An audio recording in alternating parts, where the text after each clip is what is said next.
Good morning, Susan. Okay. I was trying to do the audio. How's that sound?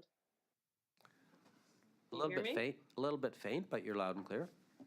Okay. I was trying to use my AirPods and they're connected to my phone instead. So let me see if I can't get that redone. I was just changing the connections. That's much better. Oh, is it better? Okay, good.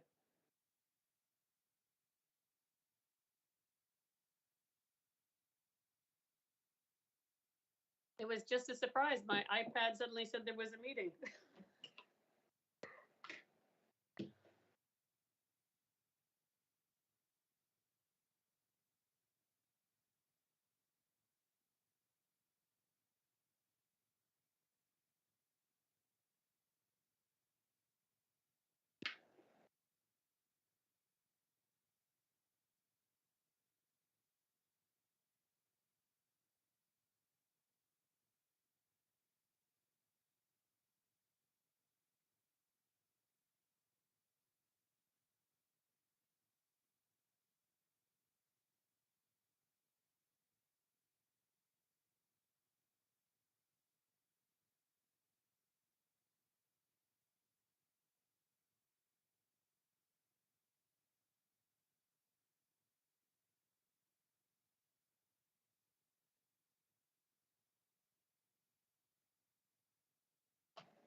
We're just waiting for quorum, if you didn't catch it the first time. Okay, thank you.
Good morning, everybody.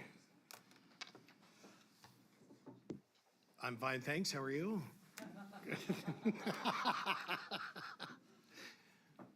Thanks for coming. We have confirmation of quorum. Call the meeting to order. I don't have to use the gavel, do I? Nope. Okay, excellent. Thank you. C, First Nations territory and acknowledgement that the chair acknowledges that we are located on the traditional territory of the Lakwatach people. Adoption of public agenda. Do I have a motion, please? Second. Discussion? All in favor? Opposed? Seeing none, motion is carried. Petition delegations, none. Adoption of previous meetings, meeting minutes. That the following adoption of the previous meeting minutes of the chair will be provided opportunity for directors to introduce further resolutions. We're still on that one? Ready? Oh, I need a motion. Thank you. Second? Discussion. All in favor? Opposed? Seeing none, motion is carried. So business arising from minutes, the following adoption of the previous meeting minutes. The chair, thank you. The chair will provide an opportunity for directors to introduce further resolutions in respect to matters contained in the minutes that are not otherwise scheduled for consideration on the current agenda. I don't need a motion for that, do I? If there's any new business, the director. I don't see any wishes new to- business. Sorry, not new business, but business rising, they can if they wish. No business rising. All right, move on to public considerations. There are none. Chair's report. Just to give you an update, just a quick verbal. I will be the chair of the Municipal Service Committee until January, which means one more meeting because I was voted as chair prior. So there's only one more Municipal Service Committee meeting and then we'll have a vote for a new chair.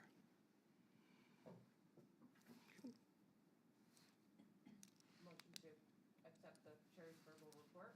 Thank you. Second. Discussion? All in favor? Opposed? Seeing none, carried. Staff report. Director's orientation session. CAO? Motion to receive, please. Okay. All in favor? Opposed? One opposed? No, you're not? Oh, sorry, go ahead. Yeah, well, I see this orientation session. I'm wondering why we're doing it here rather than with the full board. Mr. Chair, I think I can answer that. So we've done, so this is a unique year in that it's an election year, the timing of the election, and then quite a significant turnover of elected officials. So we've done orientation for the electoral areas, and my thought was then to go through municipal services, and then we have Strathcona Gardens Commission, so that will touch all bases instead of do the entire board in that I'm certain the municipal directors, I mean, we had 8-hour days with the EAs, and I'm certain the board isn't keen to sit there and listen through the EAs. So I've tried to carve it up into pertinent sections. The other thing that the timing goes is that, gosh, you get elected in October. We just have an inaugural meeting. This is kind of our first meeting today, and then we'll get into, as we have today, budget surplus reports. My feeling is I would like to orientate you to understand some of the items that are come forward so you know what they are. It was kind of a light bulb moment at the first inaugural meeting when we were talking about the community health service, and Susan said, you know, what is that? And it's fair enough that we're going to have reports and discussions that you don't even know that we do. So it's my attempt to give you some kind of background. You know, Martin, Julie, Ron, like they'll be familiar with these things, so there'll be a lot of repetition here, but there's some folks here that haven't seen any of the services that we're providing and wanting to streamline it again so we're not spending hours and hours and hours going through things that, you know, maybe municipal directors aren't really keenly interested in. Does that help? Sure, but through the chair of the board, to the CAO, I'm just curious, like, is the entire board, of which there are several new members, gonna be getting this orientation as well? Like, is there gonna be a separate orientation? Well, we've done. Oops. So, well, we've done some. Again, we've done the 4 electoral areas. Gerald took a pass on it, obviously. He's been here for quite some time. So we spent 3 full days on orientation, so the EAs have seen all this. Again, a great deal of that was EA orientation that I'm certain municipal directors, you know, they were 8-hour days. I'm sure they wouldn't want to have to sit through that. So again, trying to streamline it for things that are pertinent to the board, and everyone will get equal amounts, but without trying to have too much redundancy in it.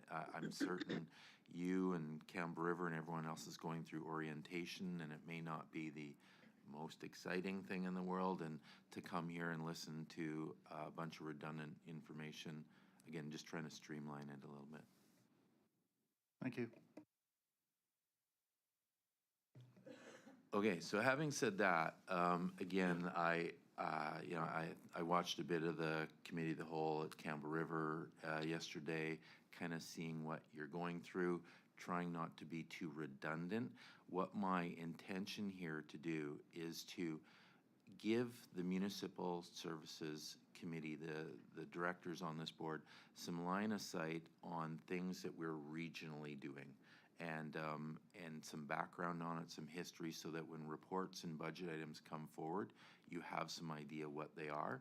So it's not so much orientation. We're not going to be heavy governance orientation. I'm sure you're bored to tears with that already, but more project orientation on things that are currently on the go, things that the board has given us line of sight and direction on, so you'll have some background on it. It's pretty hard when we get into the budget to have wholesome discussion about things that you have no idea that we're actually doing. So what we've tried to do, not make it too dry, we've tried to combine presentations in here. They're not heavy reports. I know you get a lot of written reports and you're probably already exhausted of reading it. We're gonna just run through presentations and give you some background on these things, and happy to interrupt as we go along if anyone's got any questions. But it's just really just to bring to the surface the things that this regional district is doing, especially as they relate to regional services. So we've combined a presentation. We've put a tiny bit of governance in there, not a whole lot, and then run through our services. So I think we're queued up. We've kind of got a round table of folks that will participate and happy at any time to interject and ask questions or stop us at any time.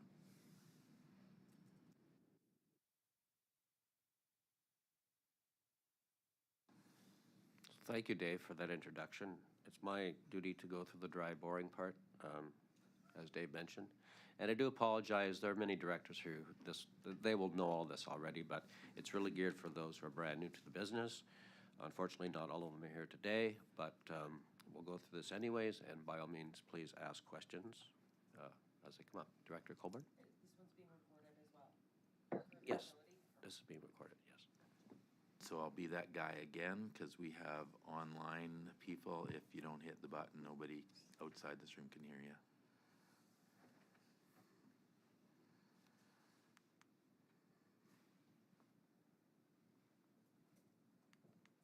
Okay, technology is not, oh, there we go. So what we're going to cover in the governance part is really just a few questions. What are regional districts? What do they do? How do they do it? And who does what within the mixture we call regional districts? So what is a regional district? It's a federation of municipalities, First Nations, and electoral areas working towards common goals. Independent and accountable order of government, accountable to its constituent members. It's also a local government for unincorporated areas that do not have any other form of government. and it's a forum for dealing with regional issues and trying to find solutions to problems. What do regional districts do? They provide an administrative and political framework for regional decision-making, provide regional, sub-regional, and local services to constituents, stewards of the region's public assets, and they advocate for the interests of residents and citizens.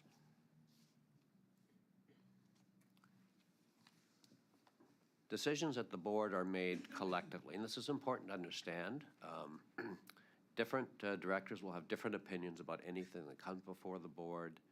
The board makes decisions collectively by voting, typically, and the board is really dealing with issues at a policy or legislative level.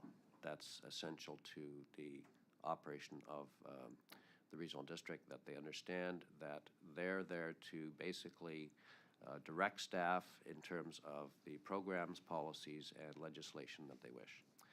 Not all decisions will be made by all directors. In other words, not all directors will vote on every motion before the board. It will depend on what programs and services that they are subscribed to. Next, please. So how are decisions made? Public engagement and or approval is sometimes necessary, or even when not necessary, sometimes desired by the board. The board can have committees, commissions, and other advisory bodies providing guidance, but it's always the board that makes decisions. Board members, as long as they are working within their legislative authority, have full protection under the regional district's indemnification process. And the operational decisions are the responsibility of officers and employees of the regional district. So general expectations, we do have a code of conduct bylaw, and there's an expectation that directors and staff will provide, will be ethical and provide respectful behavior to one another. Directors will keep an open mind on issues before they are casting their votes on whatever the issue might be. All SRD business is by default public business, and all of our records are treated as public property. Confidentiality must be respected, and that's a requirement of the statute under which we work. And decisions of the board will be supported in public by members of the board. So who does what? The chair of the board is the official spokesperson for board decisions. Board decisions survive change in directors, meaning that directors may come and go, but when the board has given direction to staff, that is the direction we follow until the board changes it. And questions about operational matters should be directed to the CAO or senior managers. I think that's all I had in terms of the dry, boring governance stuff. So if there's any questions, happy to answer. If not, thank you.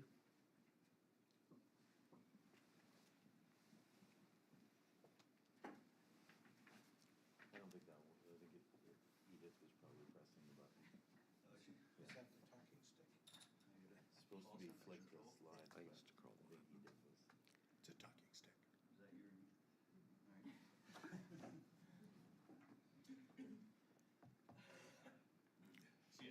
The button. Microphone. Yes.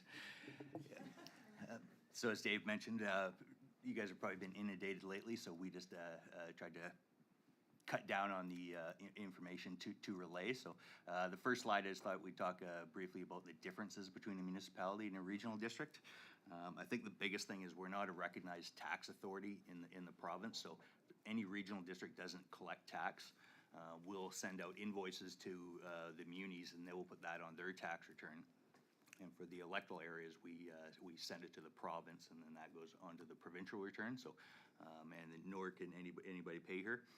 We also don't have any control over the weighting of any of the assessment classes. That's established by the province, and we go with what they recommend. We're also based around shared services, so it's not like a municipality where we could just start a new endeavor, we have a process for, like street lighting, for example. We'll actually have to set up a service ahead of time before we can incur expenses for that. And we also have a relationship with MFA, so all the cities effectively borrow from MFA, but they'll do it through their regional district. So that would be a major difference from the city. Next slide. And then, as Dave mentioned, we try and carve up most of our reporting to give, try and direct the information more to relevant parties. So all our reports essentially lead with the municipal information, and this is just a list of the applicable services, which you're going to hear about more today. So a lot of these in our budgets and reporting are split out based on the funding ratios, which we'll definitely get into. So all the list of the services in black are shared between everybody, and then Cam River and Sayward have some specific functions where they'll share with Area D or Area A. And next slide. And then just briefly, as you guys know from the city, you're going to be into an annual budget cycle here. So we'll start out today with a report on surplus and deficit, which is one factor that's going to affect next year's budget. It's just an attempt to give everybody kind of the temperature on where we're at and some line of sight as we head into the the budget year. I think once January elapses, that's really when budgeting gets tangible for everybody, because we all the projections go down. We'll know a lot more. So by the time you guys see the first draft of the budget, we should have the new assessment data and everything, and then it should be a as few estimates as possible to make it more actual. So we'll get into there. We do have a need to approve the budget by March 31st, but it could be amended anytime. And kind of the one takeaway from this slide is really worth budget 365 all year round. So if you guys do have a project or you want to see anything into the budget, you can just let Dave or senior staff know, and we can try and incorporate that ahead of time. You don't have to wait to January to introduce new projects. So if the more lead time we get, all the better. Yes. Anytime. Okay. So the completed roll is completed, what, about mid-December? We get the first one on the first day of January is usually when I have it. So last year was, I think, January 4th. Okay. And then just briefly about the remuneration pay. All your pay is covered under bylaw 16. Oh, sorry. Yeah, I had a question just regarding the budget.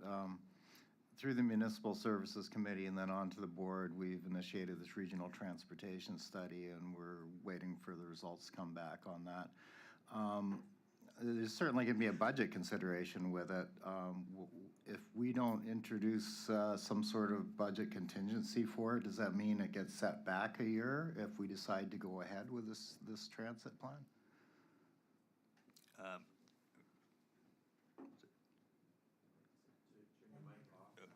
Thank you. Thank you.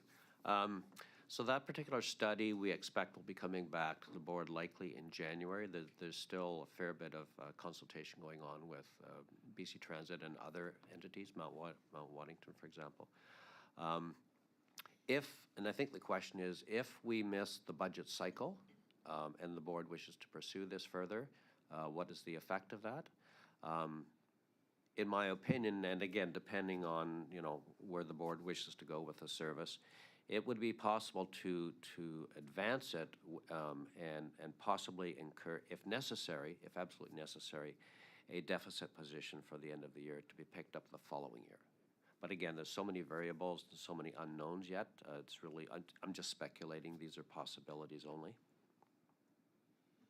So would that be the best practice to go as a deficit, or can we create a contingency fund in advance of the decision? I don't believe the board can create a contingency unless it has a service actually in place, and the time it will take to put the service in place is currently unknown, assuming the board wishes to do that. So, as I said, there are too many variables, but certainly if the board is keen to have something operational in 2023, we would look at whatever options might be available and bring those to the board to look at. Director Chapman. No, my question's been answered, thank you. So the service is not started yet, so we can't budget anything for it. Yeah.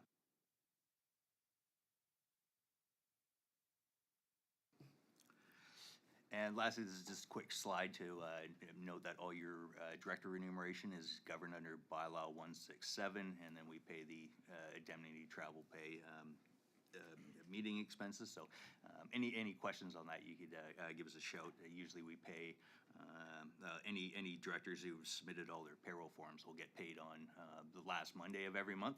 And yeah, we just do a monthly payment for directors, subject to the bylaw. Thanks. So if I can, Mr. Chair, I just want to seed some of our municipal directors. I realize some will know and some may not know. The big difference between regional districts and municipalities is that you're going to see quite the dichotomy in budgeting philosophy and legislation in that regional districts, we operate as services, whether you have a dog license or recreation or whatever that be. And so you have these 50, 60, 200 silos in there. And in regional districts, practically speaking, prior to year end is more about planning, projecting, anticipating what you're going to do, and then once we get the tax roll, the year end numbers, to get some tangible results and see what those impact. So we can't take an anticipated surplus because we'll have dozens and dozens of services and go, this is what we think. As a municipality will do. Well, the municipality will anticipate what the surplus will be. They'll budget according to that. And the surplus will be either slightly higher or slightly lower than that. But we don't, and what I've tried to do here is cut down on the lack of real tangible budgeting effort. I don't want to do things that really aren't gonna, they're meaningless. So you're gonna see here when you come to the regional district that we're gonna hit the ground running between January and March, and we're gonna lead up to planning. And that is and can be very different than what you're doing at your municipalities, because of municipalities, more or less you throw all your money in one big pot and you decide where it goes. And you can anticipate a surplus and go from there. We can't. We're 150 little municipalities in here. So when you see that difference is that it's because we carve the pie up into these little tiny slices, and each function and service has to be independently budgeted annually, and their money has to be kept within themselves. It can't be shared there. So you will see some differences, and there's legislative differences about timelines. So ours is March 31st, hard stop on that.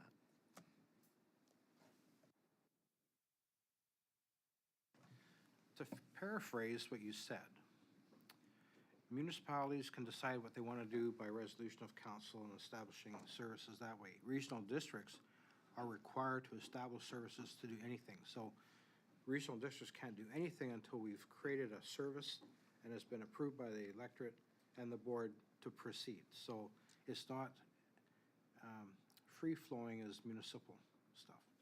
Yeah, correct. It's much more linear and regimented in terms of that, whereas, you know, regional districts, we provide services that those that request them. So you go through this process, often a public process and a board, of course, process of, you know, people wanting or accepting that, and then you move forward, and not until then, where, yeah, it's much more free-flowing with municipalities in terms of those things. Yeah, quite a difference there.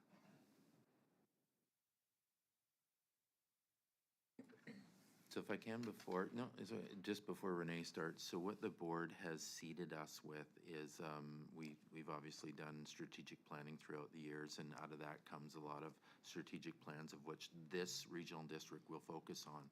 So a number of years ago, they seated us with a manager of strategic initiatives. So the board's high-level focus on those strategic initiatives. Renee Labacane, she is our manager of that, and she will run through. What you'll see here, again, and I apologize if I'm repeating myself sometimes, is direction that the board is giving us. We continue on unless the board gives us new direction. So what you're going to see a lot of, because of timing here, is, you know, the direction that the current board has given us. Good morning, directors. As Dave mentioned, I'm going to introduce some of the strategic initiatives and services that we currently deliver. And as Dave mentioned, is based on a previous strategic plan, and a new strategic plan is something that the new board may want to consider in the near future. The 2020 to 2024 plan had priorities around 4 different themes. They include community well-being, environment, building positive relationships, and service delivery. We'll review several of the current projects and services that the SRD provides, and I'm going to turn it over to Aniko Nelson, who's going to start us off. Thank you, Renee.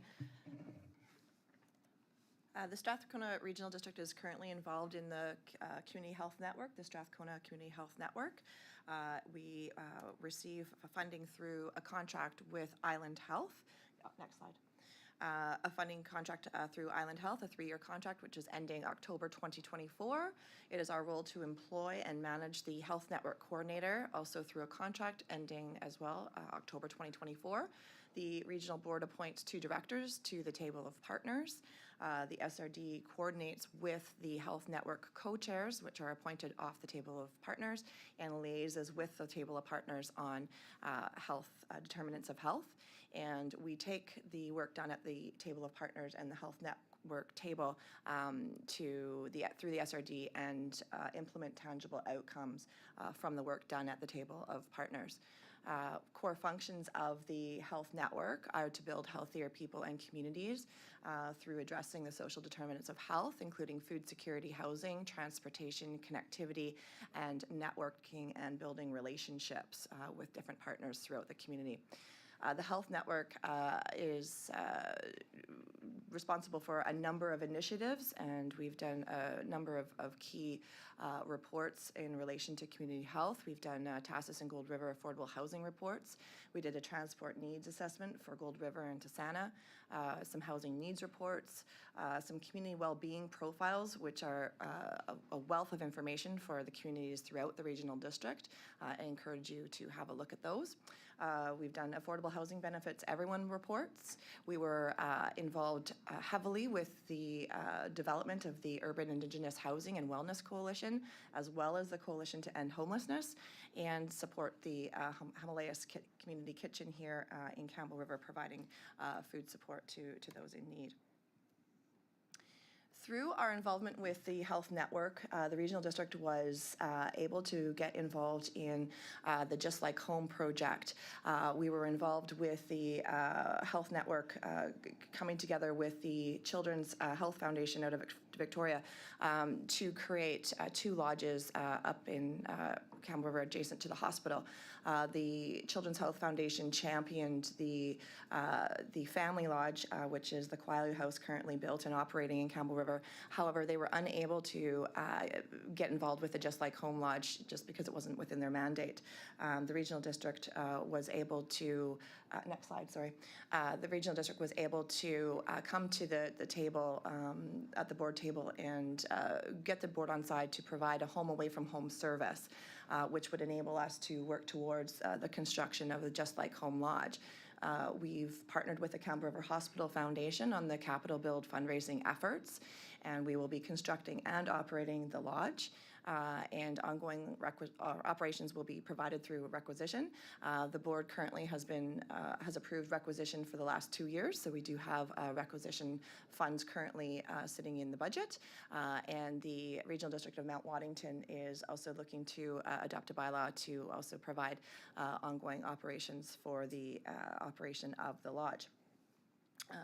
We do have a presentation that will be coming up here shortly from Stacy from the Hospital Foundation.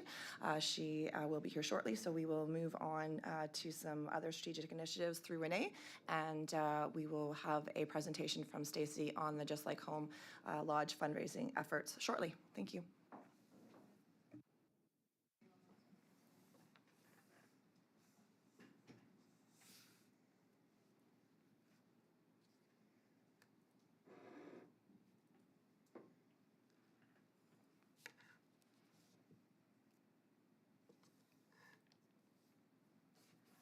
Thanks, Aniko. The next slide, we're going to talk about the Strathcona Connected Coast Network Corporation. Dave's going to provide a more in-depth presentation on the Connected Coast project itself, but the board does have an incorporated subsidiary company that will own, manage, and operate the Connected Coast Network. It is called the Strathcona Connected Coast Network Corporation. The SRD is the sole shareholder of this company, and the SCCNC Board of Directors, they applied to the SRD to become a board member and participate on the board, and they were appointed by the SRD board and served 2-year terms. This next April, we'll be recruiting for the next level if there's any vacancies on the board. 2 directors from the SRD board do sit on the SCCNC board as observers, and the chair is automatically appointed to that board.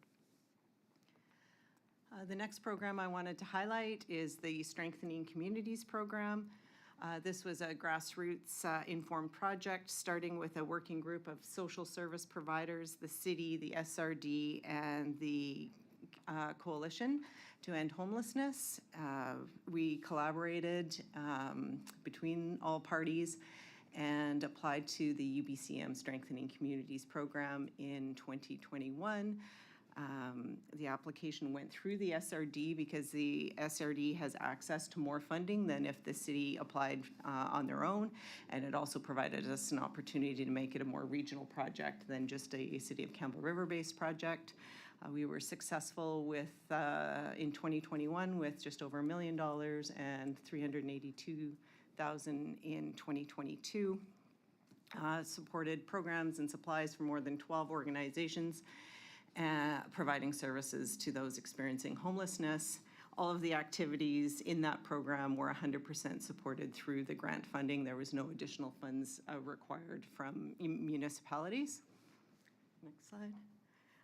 Some of the activities, the Lakwata Family Life Society had the provided operation of the Himalayas Community Kitchen and Quisa Place, averaging 72 meals per day. Through the Business Improvement Association in downtown, where there was overnight security and safety for those experiencing homelessness. We were able to expand the mobile outreach program to Gold River 1 day a week, and this fall, Sayward 1 day a week. There was training programs for staff and volunteers throughout the region. We've created some local cultural awareness videos and a Train the Trainer program to provide some cultural sensitivity training, and those will be coming out soon. Supported the coordination efforts from the coalition. The Sassaman Society was able to hire a full-time justice support worker for 1 year to help people navigate through the justice system and other community supports. And then we also supported the Walk With Me program and the Art Hive program, as well as a number of other organizations who provide services to those experiencing homelessness and allowed them to apply or purchase supplies of PPE, harm reduction, and some basic living items. Okay, moving on to Regional Recreation Feasibility Study. Purpose of this study is to analyze existing recreation services, the assets, facilities, and programs currently available through local governments within the SRD. We're researching opportunities to increase regional collaboration in the delivery of recreation services, identifying a range of collaborative options and models. And we've met with all the municipalities, community user groups, First Nations, and stakeholders to discuss recreation. We also had a community survey that just closed on October 30th, and the intention with that was to identify trends and perspectives within the region. And the board should see this study early in 2023. The next one we've briefly spoken about, that's the West Coast Transportation Study. The intention of this study is to identify options for providing public transportations to residents living in smaller remote communities on the west coast of Vancouver Island and using Campbell River as a hub. There was engagement with communities and residents that took place this past summer, and the project working group has met to review the engagement results and explore potential options. And as Tom mentioned, that report will come before the board in early 2023. The next project is Labor Market Partnership Project, and this project is funded by the Province of BC and the Government of Canada through Work BC program. The project will include research, data collection, and action plans to better understand the opportunities, challenges faced by the aquaculture, forestry, tourism, and healthcare sectors, and when it comes to hiring and maintaining labor force. The project will also develop and implement initiatives to attract healthcare professionals to the North Island. And as mentioned, it's a partnership between Campbell River, the Regional District of Mount Waddington, and the SRD. The next piece I wanted to highlight is First Nations relations. We have 10 First Nations located within the regional district, and Cayucot-Checklasset became a full member of the board in 2021. We have a First Nations Relations Committee. The committee has the overarching goal of improving and building relationships with local First Nations. In 2021, 2022, worked on a number of goals that the committee had established, and in May 2022, we also had a cultural awareness training session that for elected officials and senior management from across the region. Had a number of people participate. We'd be happy to coordinate a similar training for new directors. One of the goals of the committee, it was soon realized that we needed human resources to advance some of the goals of the committee. And in 2021, we created a new First Nations liaison position. It started out as a part-time position to support relationship building, engagement, and reconciliation. This position coordinates training and provides advice to elected officials and staff and assists the committee in implementing their goals. Once we had that position, we soon realized that we could easily use full-time resources, and in 2022, that position became a full-time position. And they also provides support to the Comox Strathcona Waste Management Service, and as well participates in the permitting and engagement of the Connected Coast project. So really expanding knowledge and outreach to First Nations. And now I'll pass it over to Sean Koopman to talk about emergency services.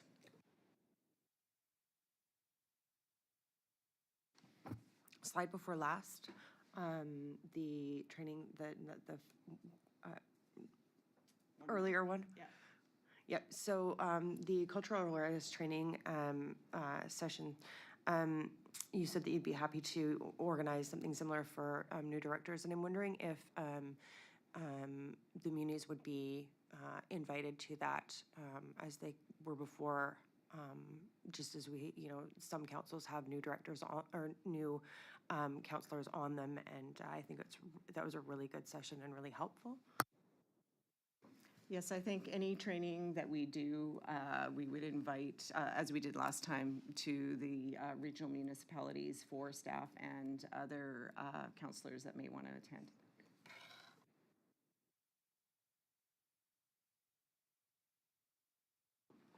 All right, thanks for that, Renee. So I'm Sean, I'm the Protective Services Coordinator. Under BC's Emergency Management Regulation, local authorities have to have an emergency plan in place. My position is 24/7 on call. You'll start to associate me with my phone going off between board meetings, and if it rang right now, don't take it personally. I would leave the room to answer it. You'll hear the themes coordination, leadership, and support come up quite a bit, which are the key components of my regional role, because all municipalities and electoral areas participate in this service. Sorry, Edie, I wasn't done just yet. On the left is a public education initiative from this year. We've previously hosted that session at Thunderbird Hall at Wewaycum First Nation land. On the right is one of our strong regional initiatives, our Northwest Vancouver Island Tsunami Mapping Project, started in 2020, which covers from Gold River to Cape Scott. It is the most comprehensive tsunami mapping project ever undertaken in BC, as well as the first one to incorporate First Nation stories with the Western science models. And that is about a $1.1 million project by the time all is said and done in a year and a half. And this was a collaboration between the Strathcona Regional District, Cayuga Checklisset First Nation, and Nuchatlat First Nation.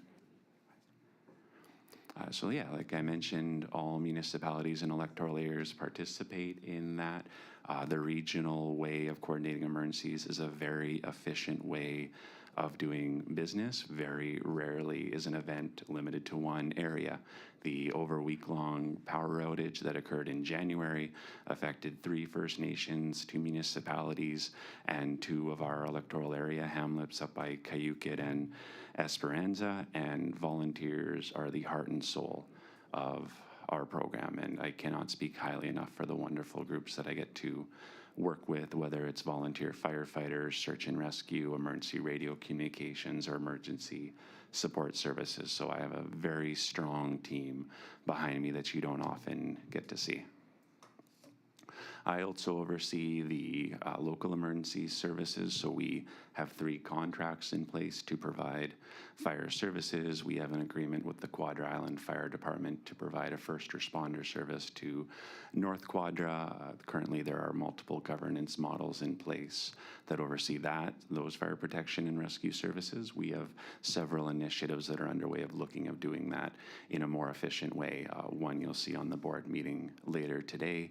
We're also looking into funding a regional fire admin support position to assist our fire departments.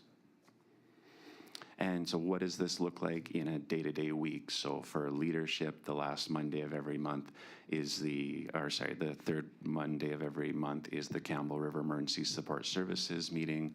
That team provides assistance to people that have been displaced in Area D, as well as the Area A portion just outside of city limits, and the Sayward ESS director often joins us for those sessions.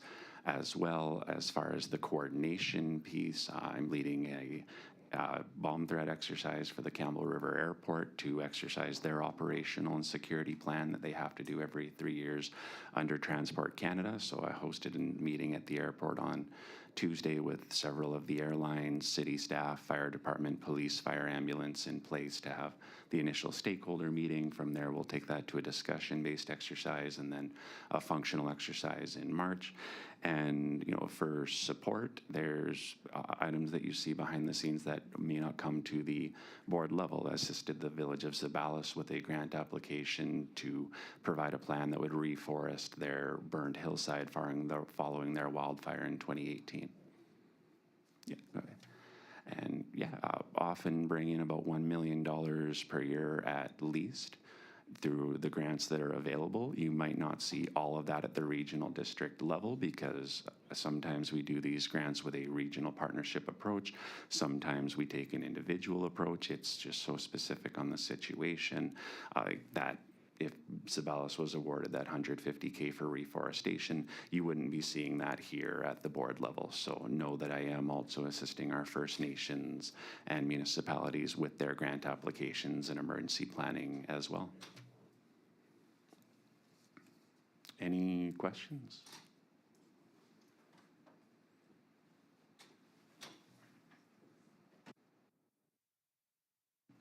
Thank you, Sean. And just to round out our presentation on services, there are a number of services that currently are not offered through the regional district, regional services. Some future service considerations could include a community health service, a housing service, a regional recreation service, a regional transportation service, and a regional fire administration support. Now, some of these services currently have some work occurring behind the scenes, and some of them do not, but just wanted to plant that seed for you. So thank you again, Sean. And I believe we do have Stacy here from the Campbell River Hospital Foundation to do a presentation for you all regarding the fundraising efforts that the Campbell River Hospital Foundation is currently working on towards the capital build for the Just Like Home Lodge. So thank you so much. And Stacy, welcome. So if I can just give, while Stacy's getting ready and the presentation queued up. So again, through our community health network, the board decided to move forward on a Just Like Home service. And what that is so folks from this regional district and the Mount Waddington Regional District, when they come to use Campbell River Hospital, they're coming late at night, they're traveling from afar. There's nowhere to stay. The location is right next to the hospital. It provides, a place to stay, low cost, reduces, stress and anxiety while they're going through family emergencies. And so the partnership that the board seated us with was that we would partner with the Campbell River Hospital Foundation and Stacy's group to raise the capital for the building. And between this regional district and the Mount Waddington Regional District and other partners that I'm still working on, like the First Nations Health Authority, is to provide the necessary operational funds if there is any gap in operation once the facility is up and going. Obviously, to be our goal to have it be cost neutral and that the revenue we raise from the operation is enough to cover the expenses. So far in the campaign, Stacy's group has been amazing. We have raised, I think, about $700,000 so far of our $2 million goal through a number of events, charities, lotteries, and networking. And Stacy can speak more eloquently to all of the great work she's done. Good morning. Everybody can hear me okay? I don't have to say anything now because Dave just takes all the thunder every time. Thanks for having me here this morning to talk about this project. When we first spoke with Dave and Aniko about being involved in it, we really had no idea of what the need was until we reached out to the North Island communities and the people. And the stories that came back to us were just heartwarming and heartbreaking and just really confirmed and solidified the need for a service like this in Campbell River. So, go ahead. So just for today, our region for our hospital serves 3 different regions. The Greater Campbell River region, which is kind of from the map and over into the Quadra and Cortez and over onto the kind of the mainland, the Stewart Island. And then there's a west part that's over towards Gold River and Zabalas and Tassis. And then, of course, the North Island, which is the North Island and the coast of the mainland. So today I'm just going to say North Island and just going to encompass all of that just to make it a bit easier. There's 32 communities that our hospital serves, and it's right around 39,000 square kilometers. So when you think about how far some of these people have to travel and the conditions sometimes at the time of year, can be a real difficult time for them in an already stressful situation. But go ahead. Thanks. So our hospital, Campbell River Hospital, is the first point of referral for services and emergencies like heart attacks or strokes, services for cancer care, and day surgeries or day procedures in endoscopy and colonoscopy. It's also the first point of referral for workplace, industrial, and accidents that happen in the resource sector. So it's a busy hospital. And as I mentioned, people traveling to Campbell River for services, especially if they need to spend the night or even have a service, we'll just use a colonoscopy, for instance, where they're sedated. They need to stay somewhere where they can be monitored. And sometimes having that person stay in a hospital bed just compounds the busyness of the hospital and the need for that bed. So having somewhere where they can stay that's on site and be monitored, but still be safe where they can go home is really, really extremely important. There's people that will come in for a service and travel home when they shouldn't, and that's dangerous. Also, a part of it is that when we started doing some research, the median average household income for the North Island is right around $55,000. So when somebody has to come to Campbell River and find accommodation, and if, whether or not they're one income home or two income home, people having to spend 1 or 2 or 5 or 10 nights, it's hard for people, and that's just accommodation alone. It's not the food. And added to that, the stress of not having the support. We see this home as a place where people can stay, but also they can connect with people that are also in the same situation as they are. And that was one piece of information that really surprised us, that people would take that opportunity to connect with other people that have loved ones or family in the hospital, just to have that extra support system. You can switch the slide. Something else that surprised us was that because of that barrier of travel and the ability to find accommodation and just have that support system, is that people often would forego searching or coming and getting medical attention. And that was really hard for us to hear, that people would wait and then to a point sometimes where it was too late, or maybe that condition was further along than it would have been if they had first sought medical attention when they could have or should have. So this graph up on the screen is just an indication of the percentage of people that come to the hospital that aren't from Campbell River. So they have to travel. They have to travel either by ferry or by car, sometimes by plane if it's on the coast of the mainland. But just to give you an idea, these are average numbers that we pulled from Island Health, but on an average year, there's 22,000 diagnostic tests and medical imaging, and approximately 4,000 of those are from people outside of Campbell River, so from the North Island. And ambulatory care, so that would be like the cancer care and heart function and the pacemaker clinic, about 5,500 total and 700 from the North Island. And acute care, so acute care is when somebody has to stay in the hospital. And these numbers don't include maternity or pediatrics. There's about approximately 4,000 a year, and 700 of those people are from the North Island.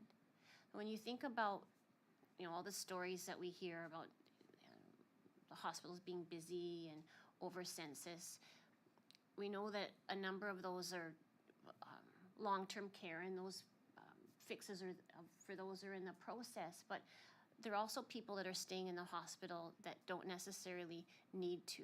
And those are the people that I had mentioned earlier about having to stay maybe for a little bit of observation, but they don't necessarily need to be in the hospital. So that's what the home would be for. You can go ahead. Well, like I mentioned, it's just about bonding and taking that stress off of people. But also, I think just being people knowing that they're close to the hospital and close to their loved ones. The home would be built up and behind the parkade, next to the Quaileyu House in the Yakulta Lodge area.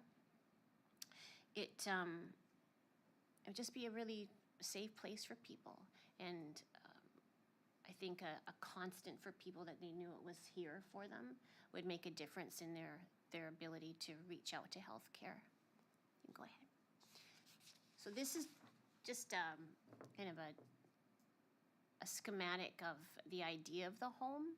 So it would be 10 rooms, all self-contained, so they would have their own private washrooms, and there'd be a shared kitchen and dining room and communal area.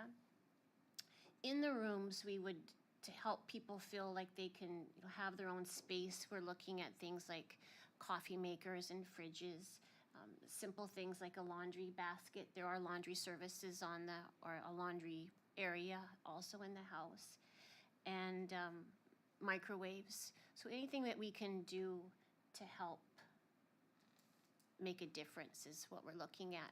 Also, you'll see that there's RV parking in the plan with connections and hopefully eventually as well,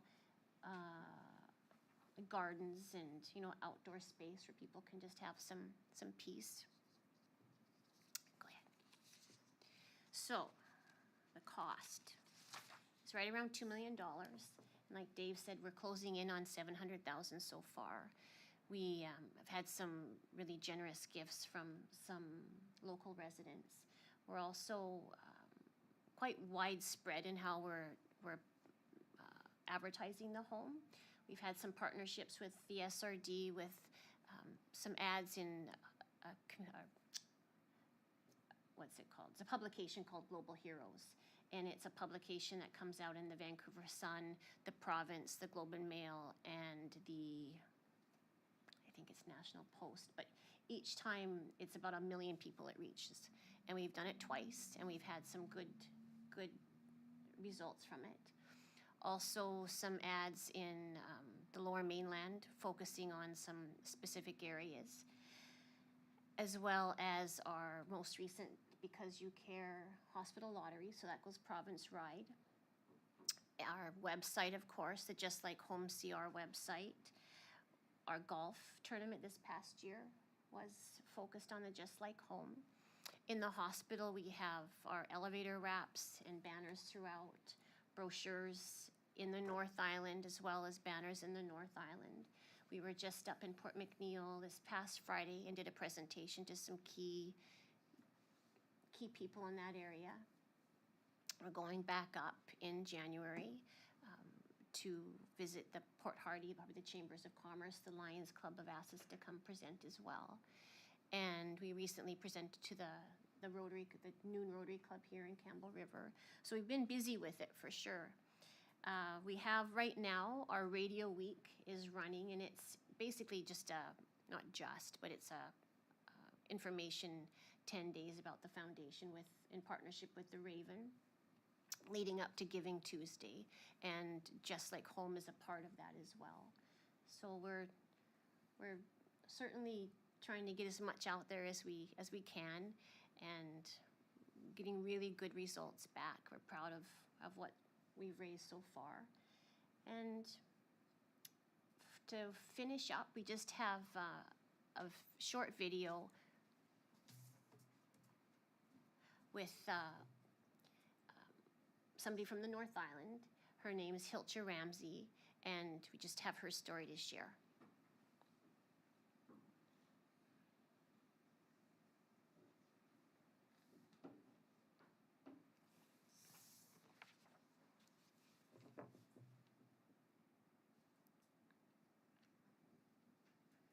Maybe. Did anybody have any questions while we're waiting for the video to come up? Director Goldberg. He sat in a chair long enough to get his hair cut and called himself handsome, and he was. And he died a couple of days later, just in my arms. I mean, it is part of living in the North Island that you take those chances, you have those challenges. Every time you leave town for a medical situation. The worst thing is having to be in an awful situation where somebody that you love is in a critical state and your mind is all over the place, and then you have to deal with logistical things. Like, where are you going to stay? What are you going to eat? What money are you going to use? I mean, we weren't exactly rolling in the dough, and the hotel bill started racking up. There were no other options. David was about to start salmon fishing that next summer, and all these things go tumbling through your head, but initially it's just panic. Panic takes over. And many trips back and forth to the hospital, chemo had to start. And so the journeys began of cancer treatments and tests, back and forth to Campbell River most of the time. Any hotel will tell you that you can't check in till 3 o'clock. You have to check out by 11. So if you're looking at one night, well, it depends when your procedure is at the hospital. And sometimes to save a little bit of money, you know, you take the chance of driving all the way back here. And in the wintertime, that can be so dangerous. I remember one particular instance, and it was a sort of borderline winter. It was in the shoulder season, but you still get those snowfalls when you least expect it. We just couldn't afford any more hotels that week. Anyway, we got past Sayward, and we hit a snowstorm on the way home that day.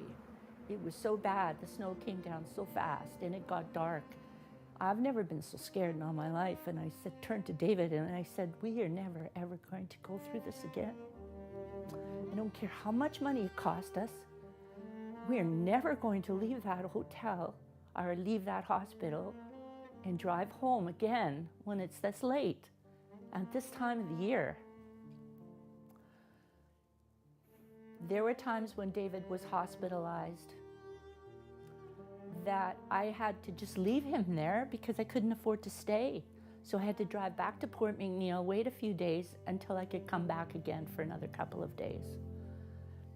On his birthday, what would have been his birthday this last February 15th, I got a letter from Kelsey saying what you guys were doing to create a place for North Island people to stay at while they were getting treatment at Campbell River Hospital. It would have meant a lot to him. Another place to kind of call home, temporary home, instead of a hotel room. There's a lot of people that are going to be happy.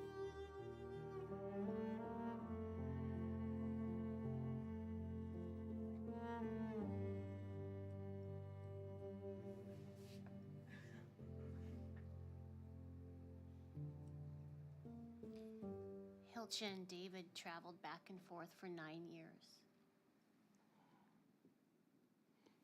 Director Colburn, you had a question? I do, a couple, actually. Thank you so much for your hard work on this, this is a fantastic initiative, kind of like a sister project almost to Quailoo House, which has been really well received from what I've heard in my area. So I know that this is dependent on a donation and donations and fundraising. What is the expected build-out date? Goff. Okay.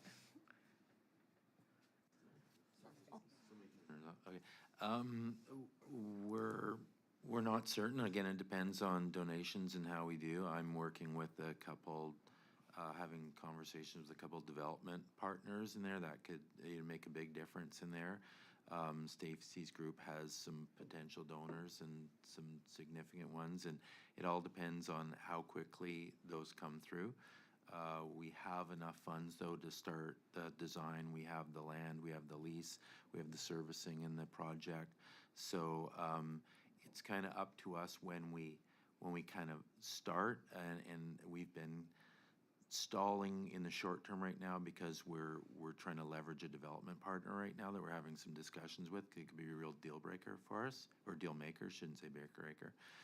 So I think definitely we will begin in 2023 for certain, and then we'll see how far we get based on donations. But as Stacey said, we're really proud of what we've got, what we've collected, and where we are. We're in a great spot. Thank you for that. And the second question I had was, being from Zabalas, quite often what happens is you get taken out in an ambulance for some kind of emergency, and then what winds up happening is you are stuck sometimes without a wallet, sometimes without shoes. It just depends on what kind of emergency and when that happens. So would this also be available to someone like that who was being released out of a hospital, say at 3 or 4 o'clock in the morning, just to have a spot until someone can get to them to return them home? Absolutely, yeah, absolutely.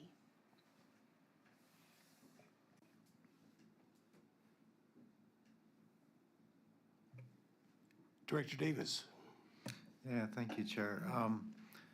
Just a question, like, this is great that this is going ahead. I'm really happy about it. I'm just wondering if any sort of needs assessment has been done. Like, I hear that there's 10 spots there, and I'm just wondering if this is gonna quickly become over capacity, and if there's a contingency for expansion on this site. So there was a couple things. When we had the Children's Foundation approach the board on the Kwailu House, that they had done a study on the two. They had a mandate for the expectant mothers facility. And so we got line of sight over capacity on the Just Like Home through the work that they've done there. There is though a point where you're limited by the amount of funds that you're gonna raise. Like if we, you're right, at some point, there'll be a limited capacity to it, but we are challenged with fundraising for the capital. So let's say we made it, 20 units and it was $5 million. That's gonna chase us farther and farther down the road. So it's where that happy medium was. And we had a lot of discussions at the board, and 10 rooms was kind of our happy point that we settled on.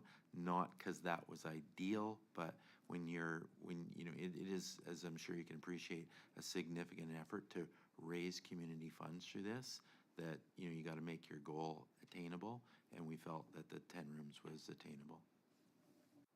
Thanks for that. Is there opportunity for expansion in the future? Honestly, I don't know. I'm gonna say I doubt it. We have the 2 homes again. I don't know. I guess never say never, but we have the land lease allocations that we've both been given. We have the servicing, the footprints, and I think our long-term outlook is the 10 units, and because it's such a daunting task for us, I don't think we've really looked beyond that.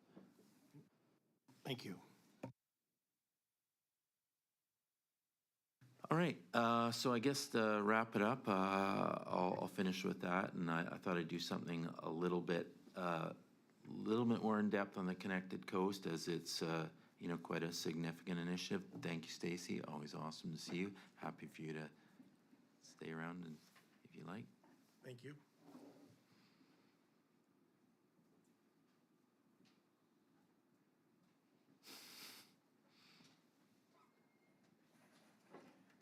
Director Colburn, you need to behave. So, Connected Coast, lots of you are familiar with it, few of you probably aren't. So again, apologize for the redundancy for those that do, but tried to make it as entertaining as I could. Clearly, Connected Coast, the largest, most significant strategic initiative this board has ever done and likely ever will. How did we get here? So no extreme limited cellular or internet connectivity in rural BC. The large telecos in this country focus where the money is and the resources there, and it's really been an inhibitor for rural BC and the communities within rural BC to really grow, develop, and nothing's happening. Really, really difficult to get the large telecos to expand their network. Board has years and years and years of advocacy for expanding networks with zero or no results from the larger telecos. The CRTC in 2016 declared the internet service, like the mail service, an essential service to all Canadians, and therefore trying to open up the ability for resources. And the federal government, along with the province, opened up a funding program for rural Canada to allow investment into connectivity in rural communities. The SRD did a bunch of work and was engaged in a bunch of work.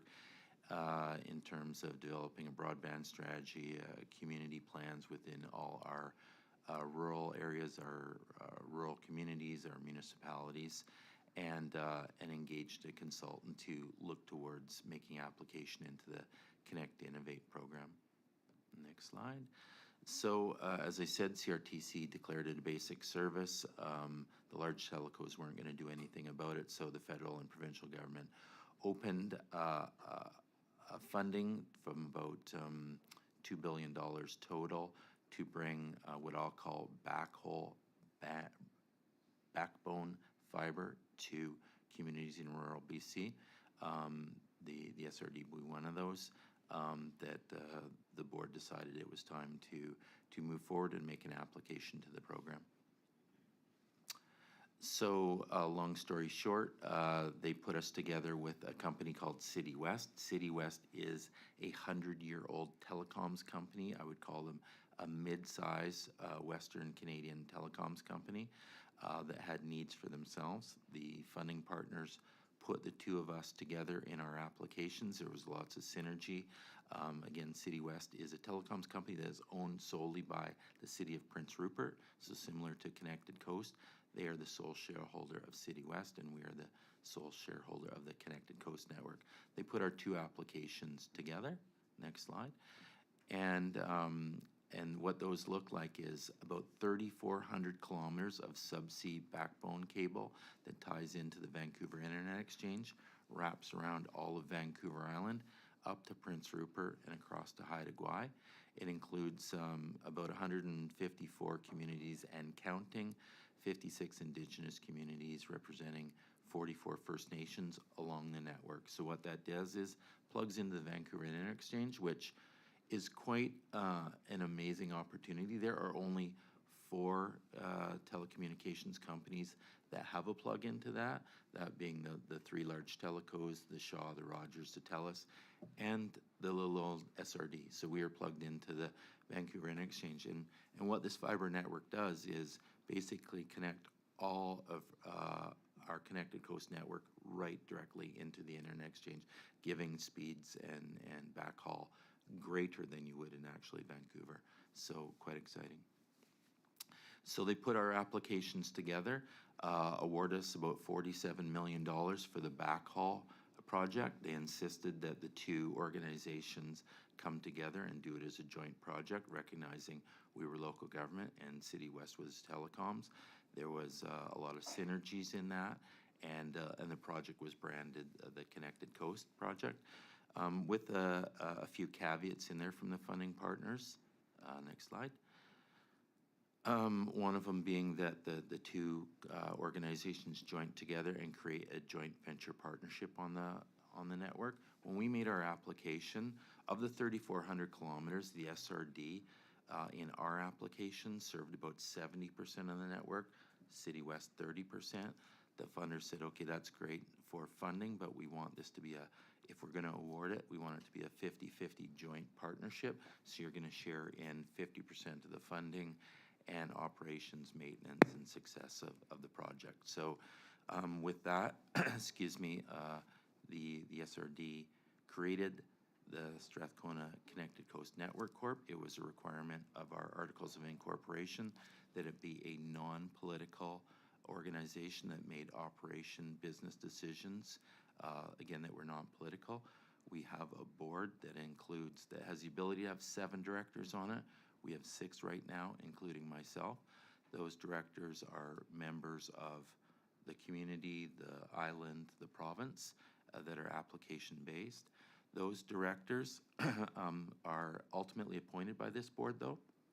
So although decisions of that board are independent of the Strathcona Regional District, the Strathcona Regional Board has control over board members. So if you weren't happy with the direction of that board, you have the ability to remove and replace board members. We also have, because our articles required it to have no political influence, there are 2 observers on that board from the SRD. One by default is the chair, and the second is appointment of the board. So coming up on December 7th, we had our two RD members were Brett Unger as the chair and Andy Adams as a director. They are obviously no longer on that board. Our chair by default, Mark Baker, is on there. And come the 7th, there will be appointment for another director from this board to be on that. Yes, happy to answer questions. Thank you, Doug. I think Julie was first. Fixing her hair, I think. Okay. I don't have that problem. With the board of directors, is there a particular criteria that we're looking for when we choose the members of the board? Because, you know, as the old saying goes, if you want to ruin a business, put some political people on it. But do we have business-minded, talented, trained people as our directors? Yeah, 100%. It was our goal. That all full disclosure, I'm heavily biased in that the directors we recruited on there, it was application-based, but we were recruiting at the same time, wanted a people that knew something about business, telecoms, but could also help advance the corporation. So we were reaching out to folks that had knowledge and influence because this project is known provincially. It has such a massive footprint in there. The greater our outreach, the more success we have. So our current board, we have a UBC prof that was a senior manager at AT&T. We have people from local government, business, industry on that, and we continue to try and populate it with that kind of business interest. So yes, we've done our best with that. At the end of the day, still, though, you're limited by who's interested in being on that board, right? I think we're lucky to have members on there, people that advocate and have some experience in telecoms. That's really important to us, and hope to continue populating with that group. So I guess the best way to keep those folks motivated is to get out of their way. And I think the board has done a great job of that. We operate independently. It's the role of myself and the 2 observers to provide the board updates in what we're doing.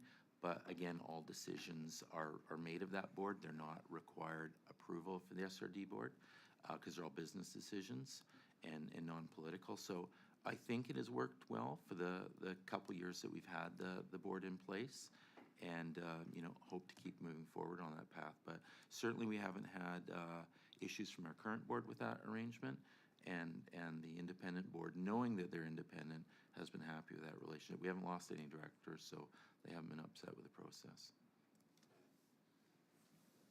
Director Colburn, you had a question earlier? No? We're going to force one out of you, Julie. Yeah. So just a little background. This is a massive project, and just to kind of give the scope, we've been at this front since 2016. It's again 3,400 kilometers of subsea cable.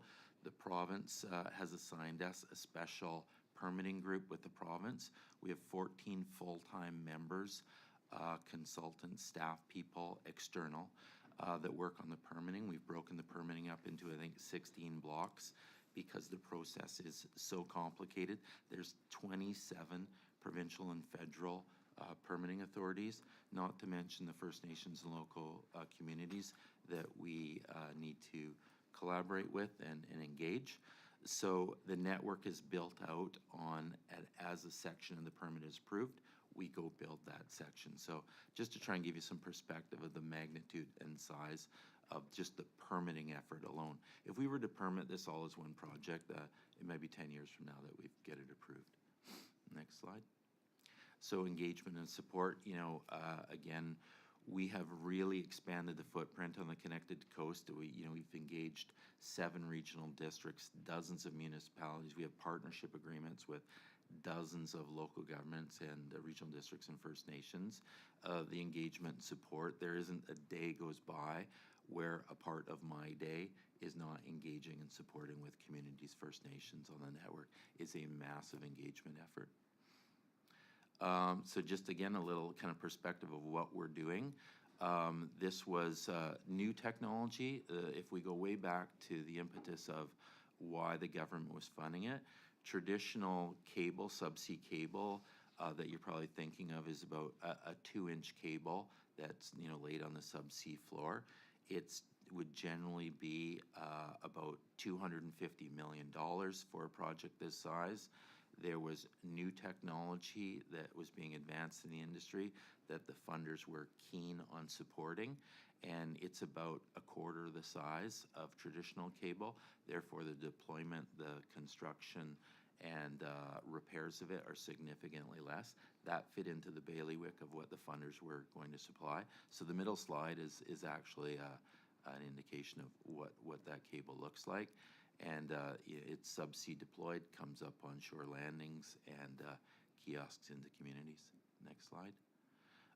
What we've been funded for in the first half of the program being the backbone is, again, these 150, 60 landings. And this is just an example of showing up on the Webukai First Nations. We show up landing on shore. There's funding to do some institutional connections on the shore, just an indication of what it is. Next slide. It also is an opportunity to fulfill First Nations reconciliation. We have, again, probably across the network, 20 plus First Nations partnerships on the network, which gives us a strong voice and the ability to leverage a number of things. Tons of opportunities for First Nations being economic development, health, education. So it's been a massively significant engagement partnership opportunity throughout the First Nations in the province. Number of other benefits as the network expands and it grows. We're being introduced to new partners every day or week. One of them just was, we're still kind of slightly hanging on to them, but this is such, the telecoms network is really contingent on how much backhaul you can have and you can own and you can distribute. Again, there's only 3 telecoms in Western Canada. We own an infinite amount of backhaul. So we have a lot of industry coming to us, keenly interested in setting up in Campbell River for the sole, there's a couple real significant factors here: cost of land and living in Campbell River and the region, and having an infinite amount of backhaul capacity to do what they want to do. One was, for example, the World Internet Library being landed in Campbell River, needing a massive amount of backhaul internet capacity, us being able to deliver it to them, and then them wanting to relocate to the Campbell River region because we have that access. So in Campbell River here, just I think in the last probably 3 weeks, we're tied into the internet exchange. We land up at the Key restaurant and we're right into the data center in City Hall. So we are in City Hall. We're connected right into the exchange. We have a number of other partners along the network, being a couple of them here just for interest, NRCan and Coast Guard. We're connecting search and rescue stations, Coast Guard. We have early earthquake warning and tsunami warning partnerships that we've engaged with NRCan and the Coast Guard. So really expanding the network into a number of provincial benefits in terms of health, safety, search and rescue, emergency services, and a litany of other collaborators across the network. Excuse me, next slide. So that's backbone. What that does, I kind of characterize that, it gets you a bit of a golf clap in that you've plugged in the internet exchange and you land on the beach, but till you get into business and homes, nobody really cares. So there's a second group of funding, and that's called last mile funding. And that gives you the ability to take it from that beach landing and bring it into people's homes.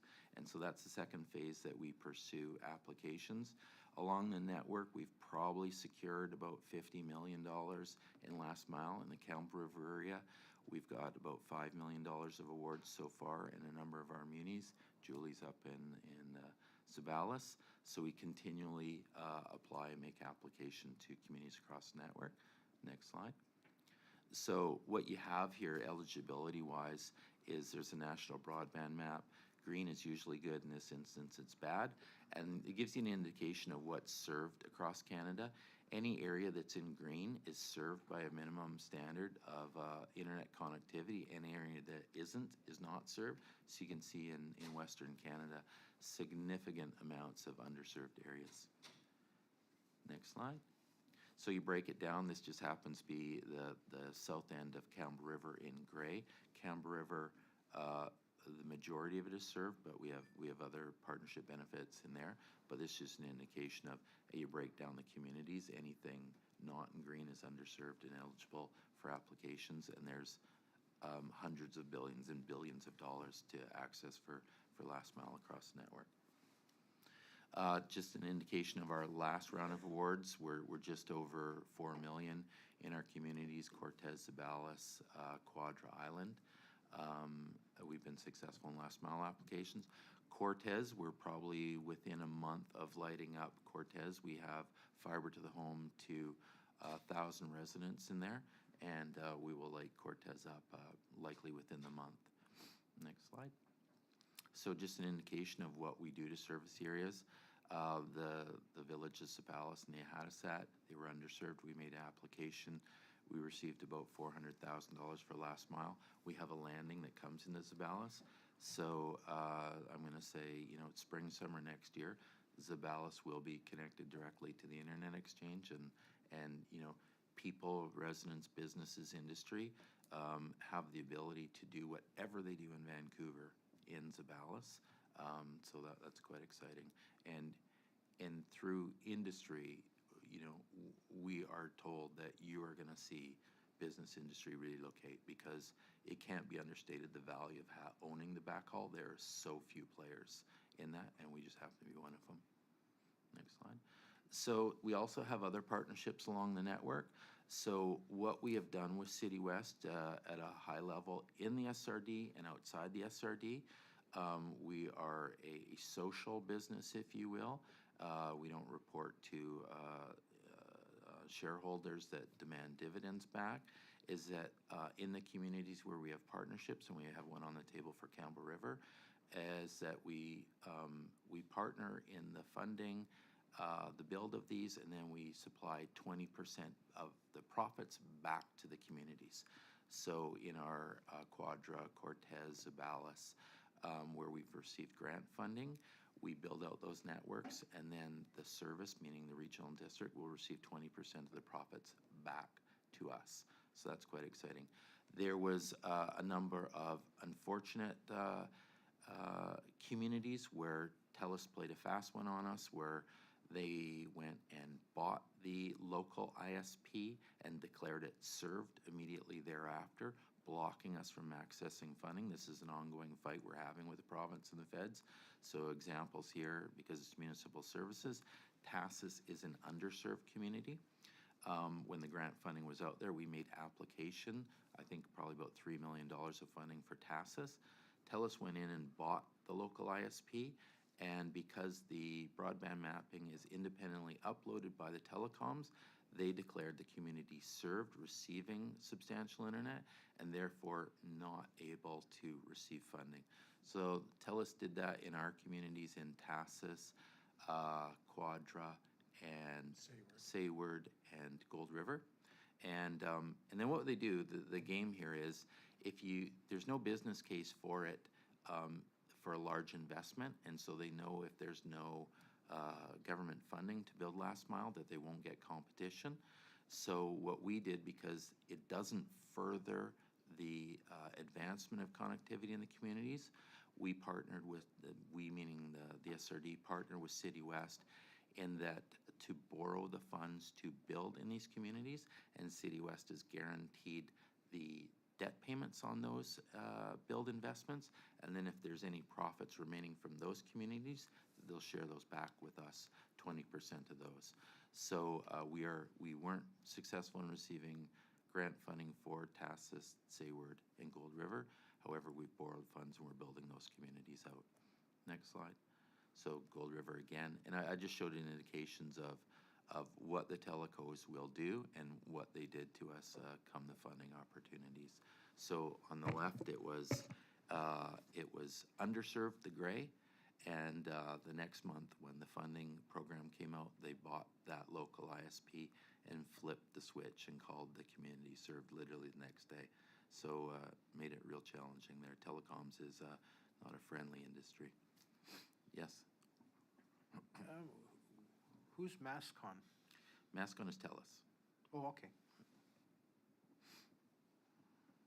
Next slide, Sayward. Next slide. Oh, sorry. Again, these are just for your interest, some of the efforts we put in.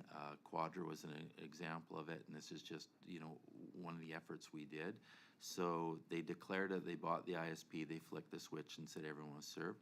We went out to the community, got several hundred speed tests done in the community, and you probably can't see it, but the blue dot is the only thing that is served by what the CRTC would call their minimum standard. You'll see there's 3 blue dots and probably 200 other colors. So again, we continue to fight with the province and the feds saying the telcos are declaring these areas served. They're really not. And we've done speed tests with the community to prove they're not. So an ongoing fight with the province and the feds to fund these communities. Next slide. So again, what I spoke to, the province created some unique legislation in the last handful of years that has, as local government, we're not allowed to provide, give funding to private business, but they've made exceptions in the Local Government Act, allowing a partnership and to be with the telecoms industry. So we took advantage of that and partnered with City West, and able to partner, borrow those funds and build in communities. And the legislation was there to help promote that because you had the larger telcos just not pushing their way into these communities. And so Local Government Act changing, allowing us to partner and get these communities built. So that's one of the agreements that this regional district, along with a number of other regional districts, have partnered to provide funding to City West to build out these communities. Next slide. So again, just another example of the communities that we have partnered. We have Gold River, Tassus, Quadra Island, Sayward, and Campbell River, and we have something on the table with Campbell River as we speak. Next slide. Just some key accomplishments. We have any day of the week, we have 3 vessels in the ocean across British Columbia deploying subsea cable to all our communities. Next slide. Procurement, COVID did us no favors in terms of supply chain and getting access to all our equipment, but we were very successful working with our funding partners and our suppliers to procure all our goods and services. Next slide. And today we have about 1,200 kilometers of the 3,400 in the ocean. We have partnership agreements and connections with the Coast Guard, NRCan to service early earthquake warning Coast Guard facilities, as well as a number of others. And, you know, again, here locally, connected to the exchange into Campbell River and the data center at the City Hall, again, chomping at the bit to complete an agreement with the city and network out a last mile agreement we have with City West. Next slide. So this is just, you know, it was a long time coming. We had spent years and years and years on it. We christened the ship. We had a bunch of ministers out and just created a little video of it. And this is, of course, our North Island MLA, a little PSA there. So I'm excited today because this has been in the making for so long, and there's been so many barriers that have had to be removed. This is not traditionally a regional district project. It's something that regional districts have never done. So I'm very proud to be able to have worked through all of those barriers to get us here today. This is going to be paramount to the rural, remote, and Indigenous communities who have been struggling without having this connectivity for many years, and will allow them to plug into government services like Emergency Management BC, telehealth, distance education. And we've watched even through COVID the exponential need as people need to connect. Platforms like Facebook and Twitter and FaceTime. I think it'll be monumental to the people who haven't experienced this level of connectivity that the rest of BC have. So that concludes kind of a high level of our... I'm excited today because this has been... Don't need to see that again. of kind of the regional municipal services that we have, some background on it, so you kind of are seated a little bit. Again, the folks that returned know all about this stuff, and, you know, happy to engage at any time and talk more in depth about any questions you have. Hopefully that wasn't too boring, it was slightly entertaining, and give you a little bit of background on regional districts and the regional services we have. Any questions?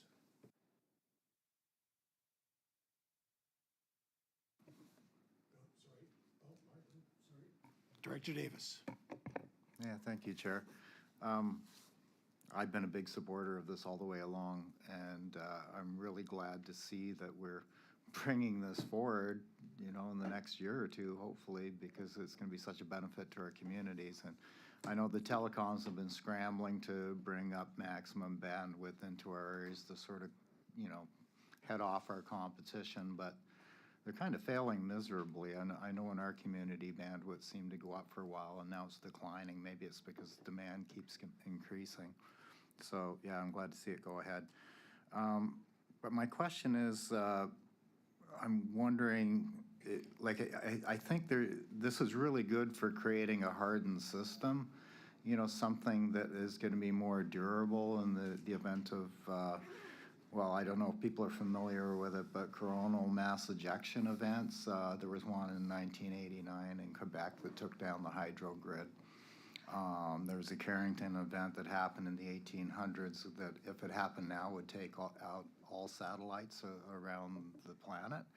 So I think creating something like this that is hardwired in would be really good for creating resilience in terms of those sort of events. And I'm wondering if there's planning going into this, because obviously the weak points are going to be where it comes ashore and how it's powered. And I'm just curious if this is part of the planning process, if people are considering that.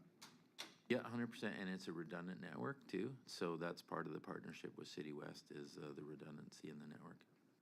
And my other question is, and I'm not really that familiar with the technology, but can this be a standalone system in the case of an event that takes down the majority of the internet, seeing as it's so dependent on microwave transmission, satellite, all that sort of thing? The short answer, yes. I mean, this isn't dependent on any of that, right? Like, we're tied into the exchange. We're hardwired in. So as it comes to TASIS, you directly are plugged into the exchange. You're not dependent on anything out of that. So it's as tied in as you can be. Right. Okay, thanks.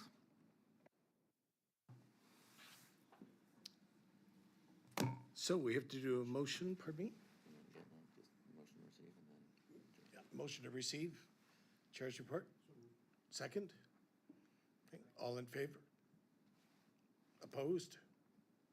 Seeing none, carried. Okay, and now we're down to bylaws, nothing. Correspondence, nothing. Director's reports, nothing. New business, nothing. I could move termination. You know what? Why don't you go ahead and do that? Second? Do we have discussion on termination, or would you like to do this for a little longer? No? All in favor? Opposed? Seeing none, meeting is terminated. Thanks, everyone. Thank you, That was everybody. awesome. We'll see you in an hour.